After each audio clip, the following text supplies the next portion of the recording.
भारतात एचएमपीव्हीचे 6 रुग्ण, कर्नाटक, गुजरात आणि तामिळनाडूत रुग्णांची नोंद, तर नागपुरात एचएमपीव्ही व्हायरसचे 2 संशयित. काळजी घेण्याचं सरकारचं आवाहन. आज मंत्रिमंडळाची बैठक. एचएमपीव्ही व्हायरसवर चर्चा होण्याची शक्यता, तर आरोग्य विभागही घेणार बैठक. गाईडलाईन्स जारी होण्याची शक्यता. मंत्रिपदाचा फॉर्म्युला ठरल्याची सूत्रांची जी 24 तासला माहिती. पालकमंत्रीपदासाठी ज्येष्ठ नेत्यांना प्राधान्य दिलं जाणार, सूत्रांचं म्हणणं.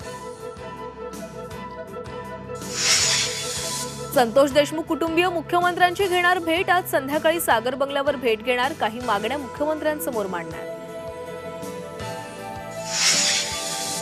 बीड सरपंच हत्या प्रकरणात जोपर्यंत पुरावा नाही तोपर्यंत धनंजय मुंडेंवर कारवाई होणार नाही, सूत्रांची माहिती. अजित पवारांनी भूमिका घेतल्याची खात्रीलायक सूत्रांची माहिती. पालघरमध्ये आरोग्य व्यवस्था व्हेंटिलेटरवर. प्रसूती झालेल्या आईला चिमुकल्यांसाठी गाठावं लागलं 80 किलोमीटरचं अंतर. पालघरमधून जवाहरला फरफट.